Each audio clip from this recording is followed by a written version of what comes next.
Vamos começar aqui com o nosso primeiro assunto relacionado à saúde, porque recentemente a gente viu nos noticiários o caso da brasileira Cláudia Albuquerque, selada que fazia intercâmbio em Aspen e infelizmente foi infectada ao tomar uma sopa industrializada. Ela desenvolveu o botulismo, que é uma doença grave que causa a paralisia dos músculos, tem uma evolução rápida e infelizmente pode levar até a morte. Para a gente entender mais sobre esse assunto, e olha a importância de você prestar atenção e até avisar os amigos. Já manda aí pelo seu WhatsApp, fala para a turma toda colocar na Rede Vida, porque aqui é prestação de serviço, tá? Eu recebo o médico infectologista, doutor Ricardo Bonifácio. Seja bem-vindo, doutor. Obrigada por estar aqui. Obrigado, eu que agradeço. É tão importante a gente falar sobre botulismo, né? Porque a gente fica assim como se fosse algo muito distante, existe, mas nunca vai acontecer comigo. E de repente a gente viu o caso de uma menina de classe média alta nos Estados Unidos. Exato. Né? Exato. O botulismo é uma doença de distribuição mundial. Há casos relatados no mundo todo. E os fatores de risco estão presentes no nosso dia a dia. E é preciso tomar muito cuidado, porque de fato é uma doença com evolução rápida, com evolução grave, como você mesmo falou. Sem assistência, a taxa de mortalidade é muito alta. Então, é preciso prestar atenção, de fato, àquilo que nos rodeia. E o principal fator de risco está relacionado ao consumo de alimentos mal preparados.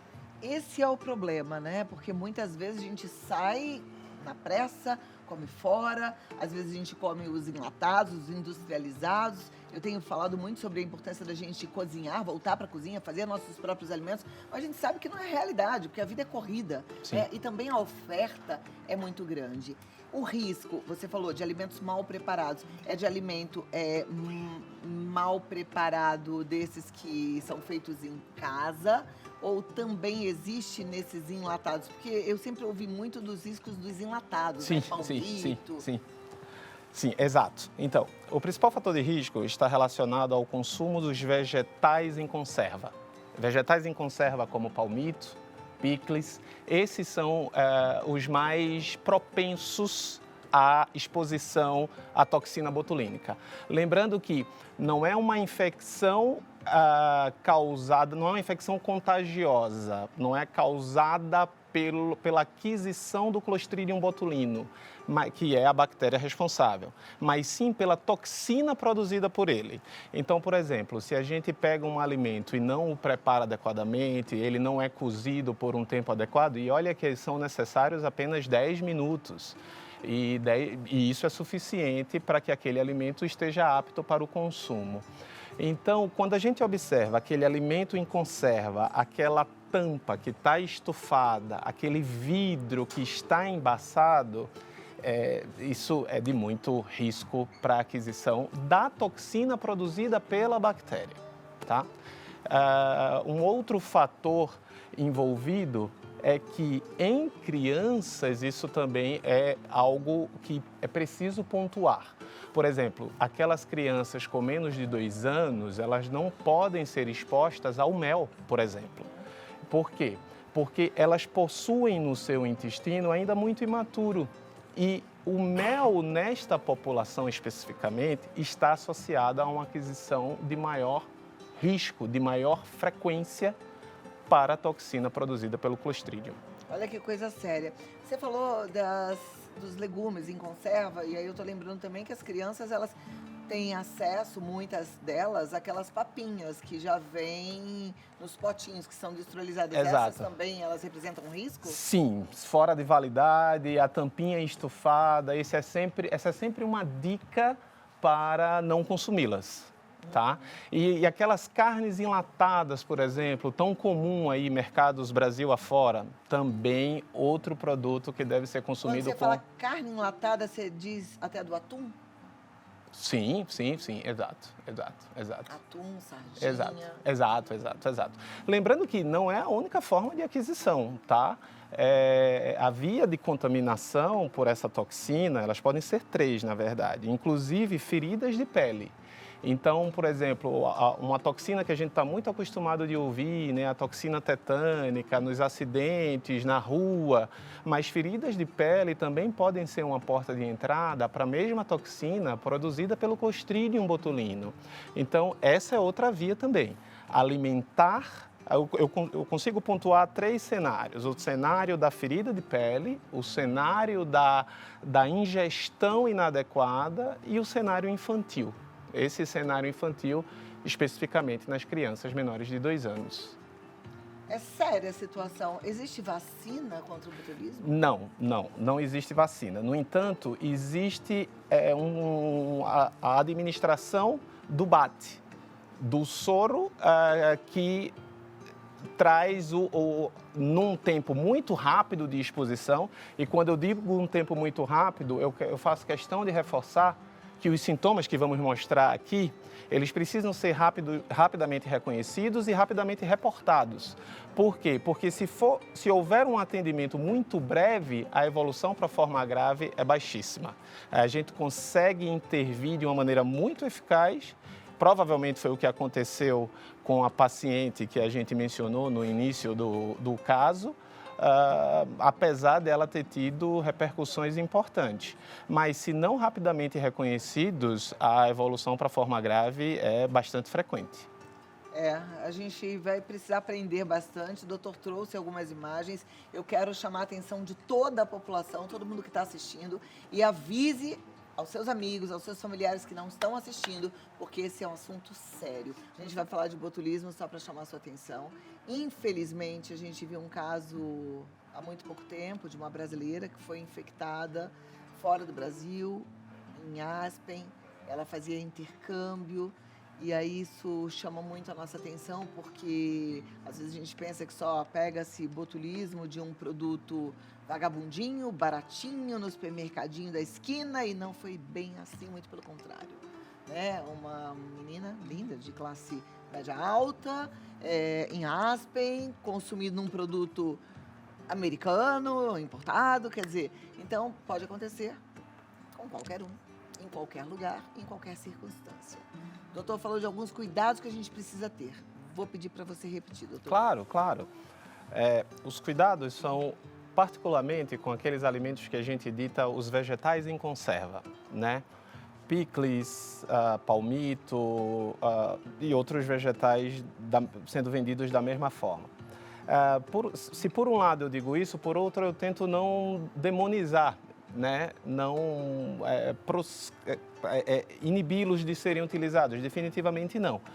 Porém, alguns cuidados são necessários, e principalmente quando você visualiza o vidro, se aquela tampa está inadequada, se a tampa está estufada, se a embalagem foi violada de uma maneira geral. Esses cuidados são necessários.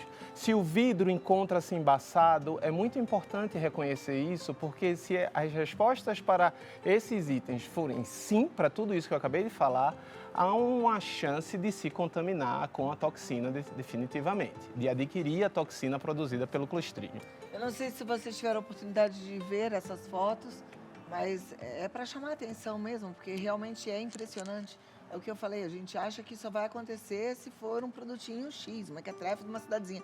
Não, é com qualquer pessoa. E olha, gente, é muito sério isso que o doutor falou, porque às vezes a gente, mesmo sabendo de tudo isso, é negligente. Às vezes a gente pega uma lata que está estufada e faz vista grossa, o que é um risco tremendo, né? Exato. E eu estou vendo que aqui atrás a gente está mostrando os sinais e sintomas mais comuns, e eles eles podem aparecer até mesmo 2 horas após a ingestão desses alimentos contaminados. Então vamos deixar em tela cheia para todo mundo prestar atenção, porque no caso de ter esses sintomas, o atendimento tem que ser o mais rápido possível. Exato. E o que é importante reconhecer de imediato? O que vai acontecer habitualmente, de maneira inicial, é uma queda de pálpebra, uma visão dupla, uma boca seca. Com o passar das horas e dos dias, vem uma fadiga importante.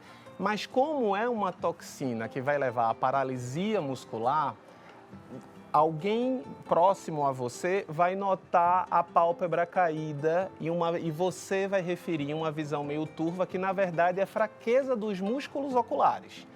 Com a progressão dos sintomas, com a progressão da sintomatologia desencadeada pela toxina, a gente pode observar outros sinais de paralisias musculares mais importantes. Dentre elas, uma dificuldade para engolir, é o que a gente chama de disfagia, uma falta de coordenação motora, porque na verdade a gente não consegue ter controle mais sobre a musculatura de braços e de pernas, então existe uma dificuldade até mesmo para andar. E uma dificuldade para falar, porque envolve os músculos que regulam a fala. E se vocês prestaram atenção, da pálpebra, então é de cima, a fraqueza muscular se desenvolve da pálpebra para baixo, de maneira descendente. Então vai começar por essa região primeiro, a região ocular, essa queixa ocular, e vai se desenvolver com fraquezas de membros superiores, de pernas logo após. Então é preciso estar atento e reconhecer esses sintomas após a contaminação pela toxina. Perfeito. Eu perguntei para o doutor se existe vacina, infelizmente não. A gente precisa realmente ter cuidado e, se sentir um sintoma... Atendimento imediato. Atendimento imediato porque, da mesma forma que é um quadro clínico grave, um atendimento rápido impede a evolução para tudo isso. Existe o soro em duas formas disponíveis no mercado, uma derivado de cavalos, né, o soro equino, e outro derivado de humanos. O humano é reservado para as crianças, de uma maneira geral, mas as não crianças, né, os adultos, os adolescentes, utilizam um soro composto de 8 toxinas e derivada de equinos. E a resposta é super rápida. Então, o botulismo, ele tem cura? Tem cura, tem cura. Deixa tem cura. sequelas? Dependendo do momento em que foi tratado, sim. E essas sequelas ocorrerão por um bom tempo.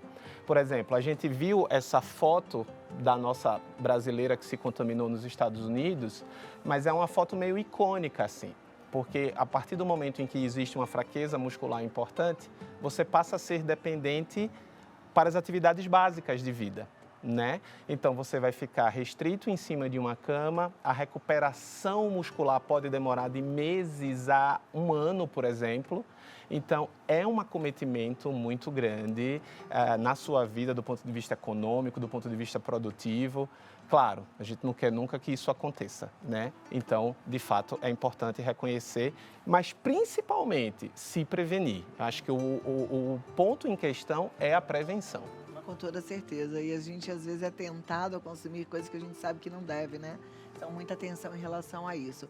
Aí vem o tratamento, né? Eu fico imaginando que para voltar a ter um condicionamento muscular, tem que ter equipe multidisciplinar, inclusive fisioterapia. Exato, exato. O tratamento para os casos mais graves, ele se baseia em 2 pontos. Entendamos que se você tem uma paralisia muscular, essa paralisia muscular, inclusive, envolve músculos da respiração. Então, pense, por se contaminar com uma toxina, você pode perder a capacidade de respirar. Então, o suporte para isso, muitas vezes, é em unidades de terapia intensiva. Tem que ser em unidades de terapia intensiva, na verdade. Então, é um tratamento que a gente diz, um tratamento de suporte, com suporte ventilatório, com suporte para as disfunções musculares que ocorrerão, mas também um tratamento que envolve, por exemplo, a exposição ao soro que eu falei. E como eu também disse antes, a forma de se contaminar não é somente por alimentos, até mesmo por feridas de pele. Então, digamos que os cuidados com aquela ferida também precisam ser tomados. E se aquela ferida infecta, o emprego de antibióticos para a infecção da ferida também está indicado. Não existe o antibiótico para o Clostridium, porque, na verdade, o botulismo não é uma infecção do Clostridium, mas é uma doença derivada da toxina que ele produz. Então, antibiótico para a bactéria não existe nesse caso. Existe uma maneira de você inativar os efeitos da toxina. E aí é o soro que eu falei. Olha lá, também muito cuidado, inclusive com as crianças, porque às vezes elas fazem uns machucadinhos, umas feridas, e tem muito pai e mãe que fala, deixa, porque a gente foi acostumado assim, e deixa que essa ferida sara sozinha. Não. Sim, sim, e muito semelhante ao tétano acidental. que a gente vê, né? Que tem profilaxia no Ministério da Saúde, muito claro, a gente sabe que tem que, se acidentou, precisa tomar a vacina, dependendo do grau do acidente, até mesmo o soro antitetânico. Mas as recomendações são muito parecidas, sim. Aliás, daqui a pouquinho eu vou pedir para o doutor dar uma recapitulada em relação às vacinas. Eu tenho falado aqui com frequência, tem chamado a atenção da população. A gente precisa ter consciência. Ele falou de tétano. A vacina do tétano tem a validade de quantos anos? 10 anos. De 10 anos. Tem gente que fala, eu tomei quando era criança e nunca mais tomou? Exato. Tem que tomar. Exato. Eu volto já já. E se você tem alguma pergunta, aproveita, faça a pergunta agora. Pode mandar lá no nosso Instagram, Vida Melhor Oficial. Esse é o momento seu, o momento da gente aprender, tá bom? Para termos uma vida cada vez melhor, fazendo boas escolhas. Você que já tem a sua pergunta, segura aí, porque já já a gente vai ouvir a resposta, tá? Então, a Carolina Mendes é a primeira. Tem como saber quando o alimento está infectado? Fica com alguma aparência diferente? Fica, esse é o senso comum, né? Quando a gente observa e simplesmente vê assim, tem algo errado aqui. Aquele alimento enegrecido, aquele alimento com um cheiro ruim, aquele alimento com características evidentes de violação da embalagem, né? do recipiente que o contém. Então, essas são as dicas na hora de reconhecer e respondendo a sua pergunta. Na dúvida, gente, é melhor não usar. Exato, exato. Outro dia eu fui fazer um ovo de manhã. E quando o ovo está estragado, é nítido, aquele cheiro podre na cozinha todo, o ovo já todo desmanchado. Mas esse não, ele estava inteiro. Estava até bonitinho, mas tinha um cheiro forte. Vou comer um ovo que tem um cheiro forte, esquisito, que eu desconheço? Não. Exato. Né? Exato. Tem que ter medo. Sim. Né? Sim. Quem ama a vida se protege.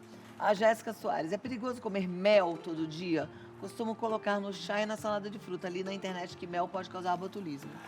Essa é uma associação que de fato existe e eu acho que a gente parte do mesmo pressuposto. Consumir um alimento que a gente tenha certeza de que ele está bem cuidado, né? Mas a principal associação do mel vem na população infantil. Tá? A população adulta, o intestino do adulto, ele é mais maduro e ele consegue, de certa forma, se proteger.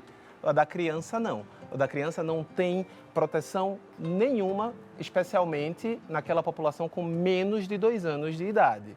Então, nessa população específica, isso sim que você traz é extremamente importante e deve ser evitado. Se você tem um filho ou uma filha com menos de 2 anos e quer dar mel para ele, há contraindicação neste caso, definitivamente. Não dê. Simples assim. Carol pergunta se botulismo é transmissível. Não, o botulismo não é transmissível. O botulismo não é, como eu falei anteriormente, não é uma doença causada pela bactéria, então, diretamente, mas sim por uma toxina que ela produz. Então, essa toxina não passa de humano para humano, então não é contagioso. Mas se eu como um palmito que está contaminado... Tá. E você também come desse mesmo palmito. Aí sim. Ambos terão botulismo ou pode acontecer de só um ter? Claro. A gente responde isso da mesma forma que a gente responde que a variação genética de cada um, as constituições que cada um tem de imunidade, constituição genética, como eu acabei de falar, a quantidade de toxina ingerida, digamos que naquele mesmo alimento que você mencionou, houve maior concentração no que você ingeriu e menor no que eu ingeri. Então, isso tudo impacta na evolução que cada um de nós dois apresentará, definitivamente. Mas há um risco comum aos dois, tá bom? Que, na verdade, tem muito a ver também com a resposta à infecção alimentar, né? Exato, às vezes exato. Você come a mesma comida e um passa super mal e o outro não. Isso. João Carlos está perguntando, pode falar um pouco mais sobre botulismo por ferimentos? Como acontece, como se prevenir e como se curar? Tá. Como acontece? A principal porta de entrada é a pele. Então, como a gente chama, solução de continuidade, mas a ferida aberta. Então, essa ferida aberta que, de alguma forma, a toxina coube penetrar ali.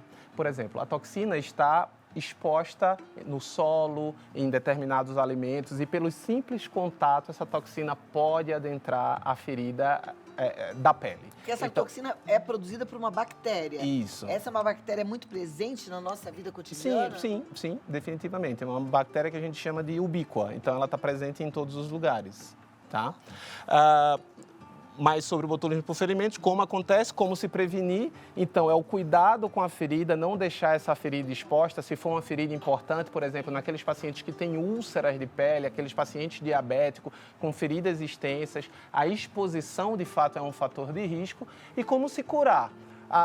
Não existe tratamento curativo de imediato, mas existe aquela recomendação de reconhecer rapidamente os sintomas para que a pessoa possa receber o soro que vai impedir a ação da toxina. Quanto mais rápido o soro for administrado, menor o tempo que a toxina passou livre no organismo e menor a repercussão que ela causará na função dos músculos, na paralisia muscular. Joia.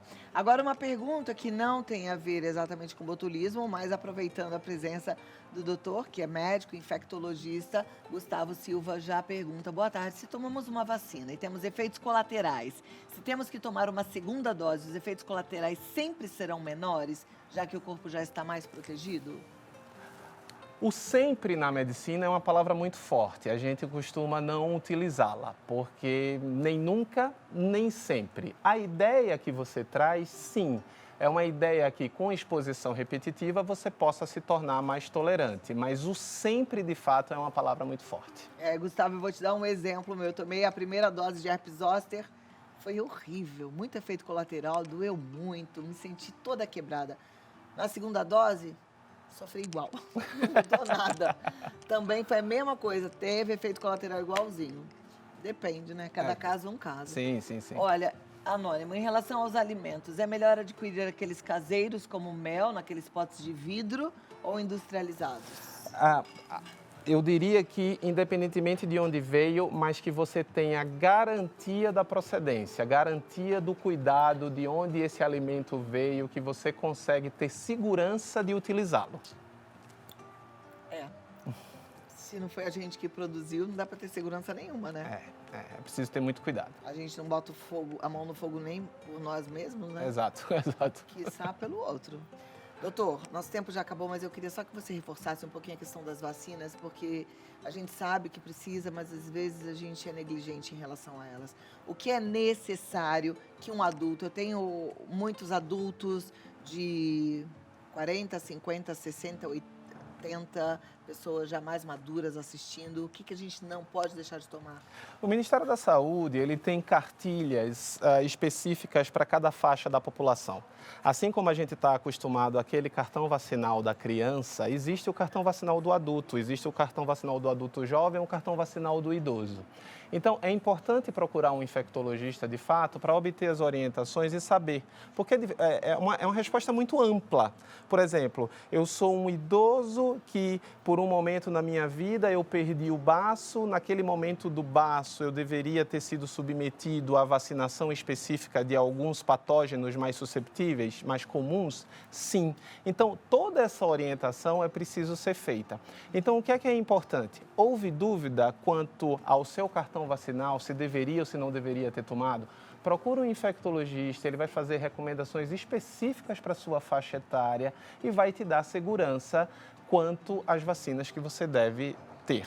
Por exemplo, nesse momento, especificamente na cidade de São Paulo, está havendo uma recomendação de tomar um reforço da tríplice viral em virtude de um aumento do número de casos, principalmente da coqueluche. Então, é preciso seguir essa recomendação e atualizar o seu cartão vacinal.